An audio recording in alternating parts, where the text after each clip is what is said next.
সরকার যেদিকে সরকারের বর্তমান সরকারের এই জায়গায় লোকজন আছে, কমিটি আছে। আমার দাঁড়দারি না, আমার তাকে দাঁড়দারি নিয়ে 5-7 বছর 7-8 বছর বুঝলেন। আমার কাজ আমি এনেছিলাম শিলিগুড়ি আমি কই আসছি না, যারা আমার দেখতে পারে না 5-6 বছর তাকে তারা খবর নেই, আমার খবর নেই, তাকে জানাবো কী তারা কী দেখছি। আমার কায়দায় আমি এনে চলে আসছি, কিছু বুঝছেন। ভোরাল্লা দিছে, এরা সরকারের কাছে দরখাস্ত দিয়েছিলাম, বাস তারা নিয়ে এনেছে, আমি থাই জায়গা জমি নেই, সার জায়গা নেই, এই জায়গার সুবিধাই তো আমার এইটি, কিছু বুঝছেন। এই জায়গাটা জায়গা জমি নেই, কিছু নেই, থার জায়গা নেই, ঘর বাড়ি নেই, এনে থাই বাস সুবিধাই তো আমার এইটি। পরের বাড়ি পরের ঘরে থাইয়ে কি পড়তে হয়, পড়তে হয়। আর এনে আল্লাহ যে কতদিন বাসায় রেখে এনে থাকবো, তারপরে মরে গেলে যা হবে আল্লাহ ভরসা নাকি।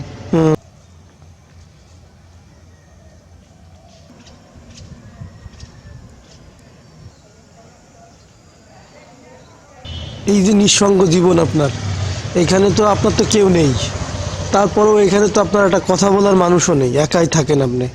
তো সেটা আসলে এত বড় একটা বৃদ্ধাশ্রমে আপনি একা থাকেন, তো এই একা থাকতে আপনার কষ্ট হয় না?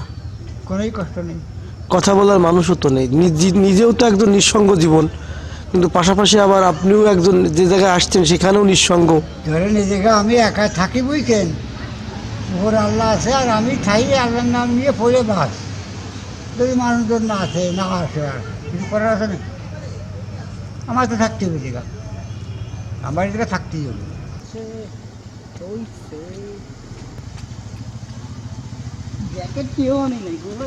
আমার শরীরে দোকানে একটু বসে খাই আসে, বাস খেয়ে দেশে হই, আবার ফজরে চলে যাই, দিয়ে আগান দিয়ে আমার শরীর বাস।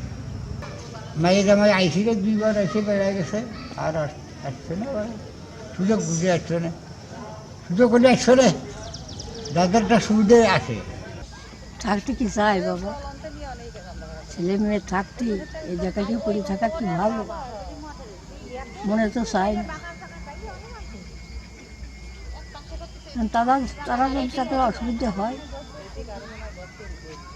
তারা যদি থুয়ে যায় তাই নাই, আমি কি বলবো না যে আমার থুয়েছো, কও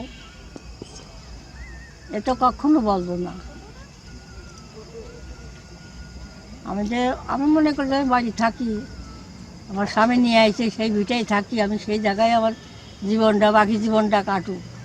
আমি কি এই জায়গায় আসতে চাবো না, যাবো না। ওই তো দেখার মানুষ নেই, সন্তান থাকতেও দেখা যাচ্ছে শাশুড়ি মা বাবা তাদের দেখছে না, তখন তারা এখানে আসতে মানে বাধ্য হবে যে আমাদের এই অসময়টা যাতে সুন্দরভাবে কাটে, তারাই আসবে। কিন্তু যাদের দেখার মানুষ আছে তাদের বৌমা কি ছেলে মেয়েও আসতে দেবে না, এবং তারাও আসবে না। আর শাশুড়ি মা যেমন বৃদ্ধ হতে গেছে, এমন জীবন আমাদেরও আসবে, তাই তাদেরকে দেখাই উচিত আমাদের, না ফেলে দিয়ে। কিন্তু সবাই তো তা বোঝে না, অনেকে দেখা যাচ্ছে মা বাবা চেনে না, শাশুড়ি চেনে না, শ্বশুর চেনে না, তারা শুধু নিজে খেয়ে পড়ে ভালো থাকতে চায়, এটা তো তাদের ঠিক না।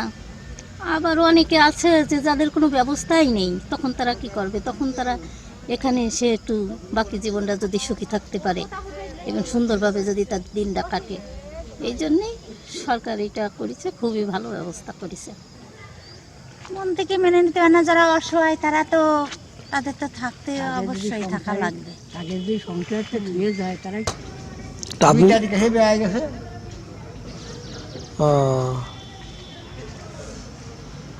ছেলে নাই মেয়ে নাই, যারা বৃদ্ধ বয়সে ওনারা কী করবেন, ওনারা সবাই এখানে থাকবেন। আর সেই সময় আগের জীবন সীমা তারা আমি ভুলে হইনি, আমি খার কষ্ট করতাম, আমি ধরেন পয়সা করে আয় করতাম, খাতাম, ছেলে ফিরে বেড়াতাম মানুষের সাথে।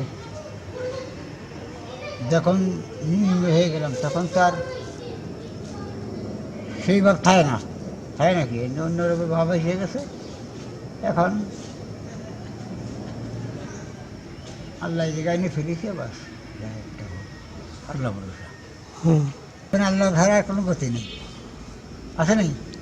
আল্লাহ যদি না আইনটা আমার ক্ষমতা আছে না এই দিয়ে থাকার।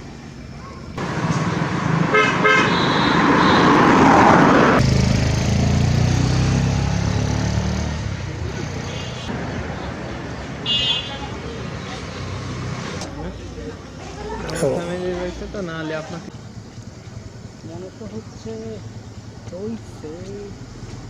না